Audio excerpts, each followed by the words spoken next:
வணக்கங்க. ஒரு வீடியோ போடுறேங்க. அதான் எப்படிங்கன்னா, நம்ம சத்திய நேர்மை தரும் பிரகாரம் எங்கே போனாலும் நடக்கணுங்க.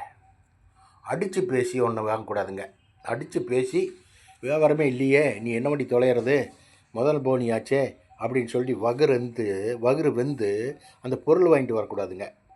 அந்த மாதிரி தவறெல்லாம் பண்ணக்கூடாதுங்க. சத்திய நேர்மை தரும் பிரகாரம் இருக்கணுங்க. அவங்க உண்மையான காசு என்ன கேட்குறாங்களோ அதை கொடுக்கணுங்க. அப்படி கொடுக்கல முடியலைன்னா பேசாமல் வந்துடணுங்க.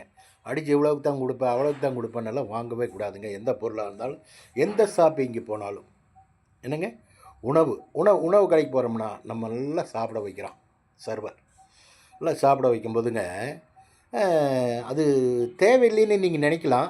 இருந்தாலும் நான் சொல்கிறேன், இப்போ சர்வர் உழுந்து கவனிக்கிறான், சாப்பிட்றான். அப்படிங்கும்போது ஒரு 10-20 டிப்ஸை வச்சுட்டு வரணுங்க. என்னங்க, டிப்ஸை வச்சுட்டு வரணும். அது ரொம்ப நம்ம வாழ்க்கைக்கு ஆரோக்கியத்துக்கு நல்லதுன்னு சொல்ல வர்றேன். ஏன்னா அவன் உணவெல்லாம் கொடுத்து எல்லாம் இது பண்ணும்போது நம்ம வெறும் பில்லை கொடுத்து போட்டு மட்டும் கையெழுத்து கஞ்சப்பையன் போகிறான் 5 பைசா கொடுக்கல ஐயா. அவன் சட்னி கேட்டான் ஓடி போனேன், சாம்பார் மறுபடியும் கேட்டான் ஓடி போனேன். அப்படிங்கும்போதுங்க நமக்கு அது பாதிக்குங்க.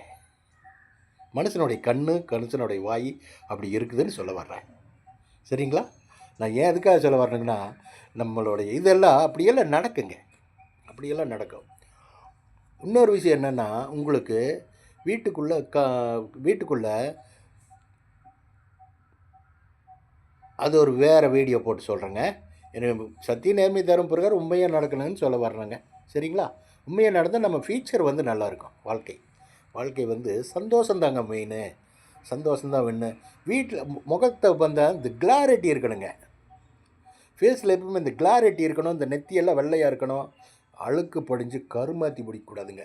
கருமாத்தி பிடிக்காத அளவுக்கு நம்ம நடக்கணும்னா என்னங்க, உண்மையாக இருந்தால் அந்த கருமாத்தியெல்லாம் வராதுங்க. உழைப்பில்லாத காசு ஜோபில் போடக்கூடாதுங்க. உழைப்பில்லாத காசை நாம் வாழ்க்கையில் எதுவுமே அதில் உழைப்பு இருக்கா. நேற்றைக்கு என் பேர் ஜெகநாதனுங்க. நேற்றைக்கு நான் டிஃபன் சாப்பிட போனேன் ஹோட்டலில். 91 ரூபாங்க பில்லு. அவர் சொன்னார், பரவாயில்ல சார், ₹1 கொடுக்காட்டி பரவாயில்ல அப்படின்ட்டு 10 ருபீஸ் வாங்கிட்டு வந்துட்டேன். 10 ருபீஸ் வாங்கிட்டு வந்ததுக்கப்புறம் நான் 2 வீலரில் போனேங்க. 2 வீலர் வண்டி திறந்து ₹1 எடுத்துக்கொண்டு கொடுத்து போட்டு வந்தேன். என்னங்க, நமக்கு வேண்டாம், அது உணவு. அவர் என்ன நமக்கு பிச்சை போடுறது அப்படின்னு நினச்சிட்டு வந்தேங்க. இப்படியெல்லாம் வாழணும்னு சொல்ல வர்றேன். கரெக்டாக இருக்கணுங்க. கரெக்டாக இருந்தால் கடவுள் நம்மளுக்கு எல்லாமே அவர் பார்த்துக்குவாருங்க. அவர் படித்தது தானே நம்ம இங்கே விட்டவர் சும்மா விட்டுருவாரா? எல்லாம் அவர் பார்த்துக்குவாருங்க. சத்திய நேரம் தரும் பிரகாரம் நடங்க. வாழ்க்கை சுவிட்சமாக இருக்கும். வச்சுட்டுங்களா? ஓகே.